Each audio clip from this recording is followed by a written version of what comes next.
Welcome to नीलूस पर। मैं हूं नीलू। आज मैं आपको बहुत ही इजीली कलाकंद कैसे बनाते हैं ये रेसिपी आपके साथ शेयर करने वाली हूं। तो चलिए रेसिपी को बनाना शुरू करते हैं। ये रेसिपी शुरू करने से पहले आप अब तक मेरे चैनल को सब्सक्राइब नहीं किया तो प्लीज सब्सक्राइब करिए, मेरे वीडियोस को आपके फ्रेंड्स के साथ शेयर करिए। तो चलिए रेसिपी बनाना शुरू करते हैं। कलाकंद बनाने के लिए मैं आज 1.5 लीटर 1.5 लीटर दूध लिया है।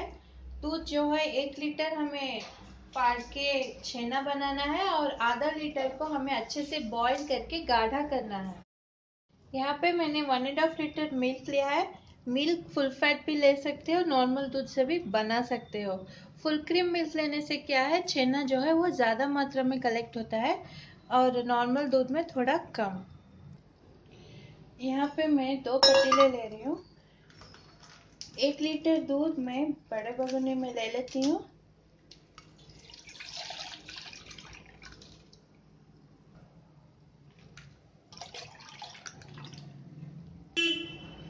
एक लीटर दूध को मैंने एक बाउल में ले लिया है और आधा लीटर है ये, इसे मैं दूसरे भगोने में ले लेती हूँ।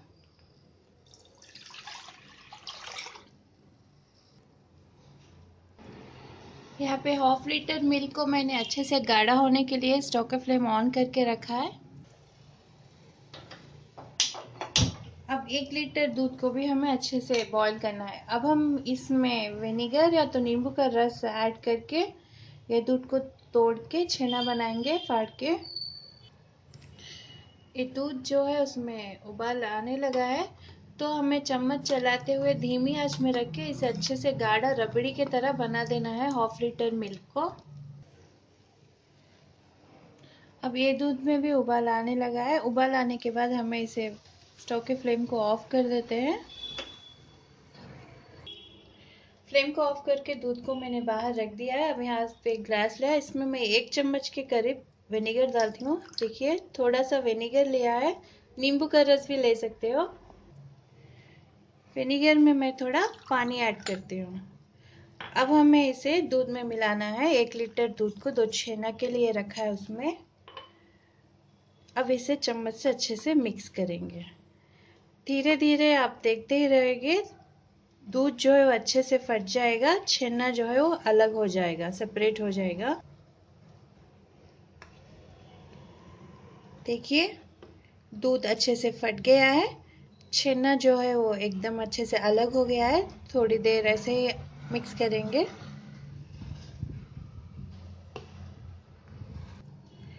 छेना और पानी अलग हो गया है, दूध जो है अच्छे से छेने में बदल गया है।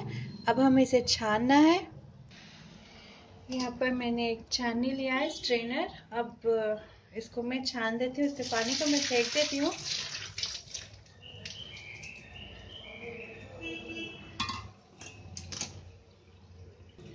अब इसके ऊपर से नॉर्मल पानी से थोड़ा हमें इसे धोना है ताकि इसमें छेना में जो विनेगर का टेस्ट और स्मेल जो रहता है वो अच्छे से निकल जाए।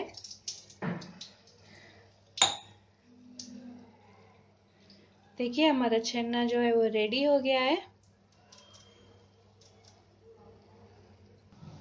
छेना जो है उसे हल्का सा प्रेस करके उसके पूरे पानी को मैंने निकाल लिया है। उसे एक प्लेट में ट्रांसफर करेंगे। अब हमें इसे थोड़ा मैश करेंगे ताकि पकते वक्त हमें थोड़ा आसानी हो जाता है, वरना इसके लम्स जो है वो चम्मच से हमें प्रेस करने में थोड़ा तकलीफ होता है। थोड़ा मैश करना है, ज़्यादा मैश करने की ज़रूरत नहीं है।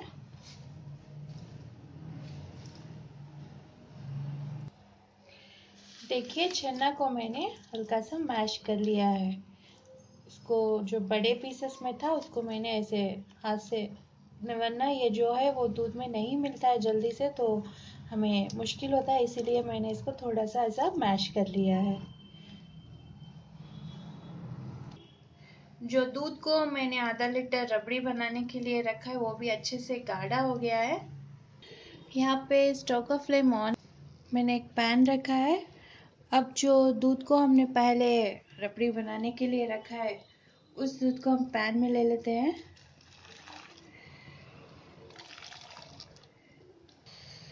अब ये दूध में हमें जो छेना को हमने पहले फाड़ के मैश करके रखा है उसे इसमें शामिल कर दे।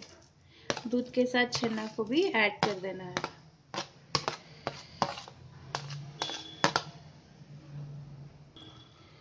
अब हमें इसे चम्मच चलाते हुए अच्छे से पकाना है। अगर आपको लगे बीच बीच में कई बड़े लम्स है तो आप चम्मच से इसे ऐसे प्रेस करते हो इसे सॉफ्ट बना सकते हो। अब मैं यहाँ पे इसमें एक बॉल छोटा सा बॉल भर के चीनी ऐड कर रही हूँ। ये आप वज़न में नापेंगे तो ये 150 ग्राम चीनी है, 150 ग्राम शुगर है ये। इसको भी हमें दूध और खोए में ऐड कर दे कलाकंद में। अब हमें इसमें आधा चम्मच इलायची पाउडर को भी ऐड करना है। इलायची पाउडर आपको पसंद है तो ऐड करें वरना स्किप भी कर सकते हो। थोड़े लोगों को इलायची का टेस्ट उतना पसंद नहीं आता है, उसका स्मेल, तो उसे स्किप कर दे। यहाँ पे मैं अब आधा चम्मच इलायची का पाउडर को ऐड कर दिया है।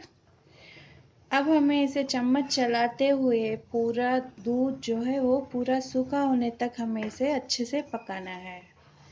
चम्मच चलाते ही रहे वरना ये तले से दाग लग जाएगा। देखिए धीरे धीरे ये इसमें का दूध जो है वो सूखा होते जा रहा है। इसे इसी तरह चम्मच चलाते हुए और भी सूखा कर देना है। बहुत ही दानेदार दिख रहा है ना यहाँ पे। और भी अच्छे से इसको सुखाना है। ये बनाने में थोड़ा टाइम ज़्यादा लगता है बट इसका रिज़ल्ट जो है वो बहुत ही बढ़िया आता है।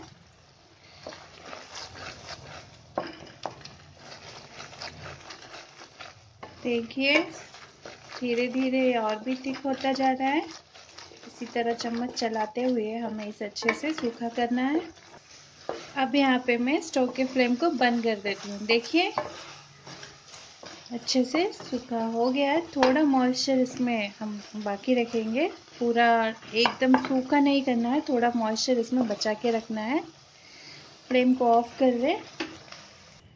स्टोव के फ्लेम को मैंने ऑफ कर दिया है। यहाँ पे मैंने एक टिन लिया है, केक टिन है, किसी भी स्क्वायर जो भी अवेलेबल है आपके पास वो ले सकते हो। इसमें बटर पेपर या तो कुछ ऑयल को ऐसे बिछा दे।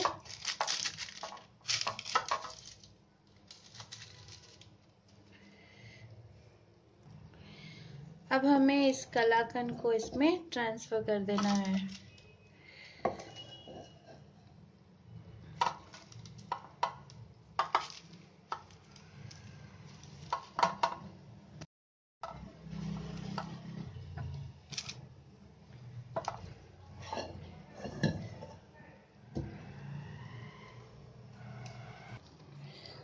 कलाकंद को मैंने अच्छे से एक साइड पे सेट होने के लिए रखा है।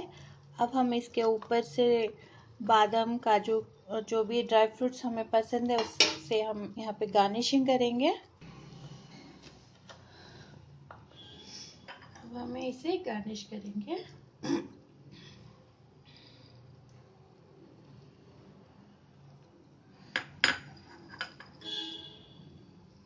गार्निशिंग के लिए आपको जो भी ड्राई फ्रूट्स पसंद है आप उसे सजा सकते हो ताकि देखने में और भी अच्छा लगता है और खाने में भी बहुत ही बढ़िया टेस्ट आता है इसमें। इसे अच्छे से फैला लें।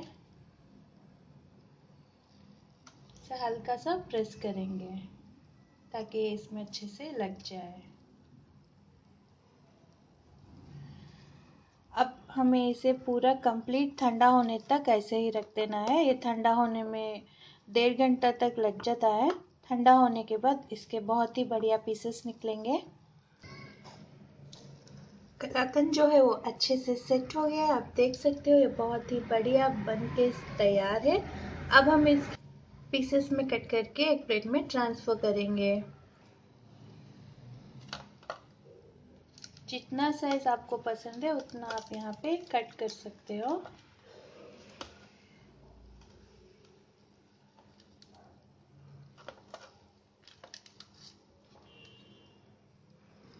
थोड़े ब्लॉक्स को मैंने इसे प्लेट में निकाल लिया है। बहुत ही दानेदार कलाकंद बनके तैयार है। आई होप कि आपको आज का मेरा ये रेसिपी ज़रूर पसंद आया होगा। अगर आपको आज का ये रेसिपी अच्छी लगे तो लाइक करें, शेयर करें आपके फ्रेंड्स के साथ और मेरे चैनल को ज़रूर सब्सक्राइब करिए। Thank you for watching. Bye.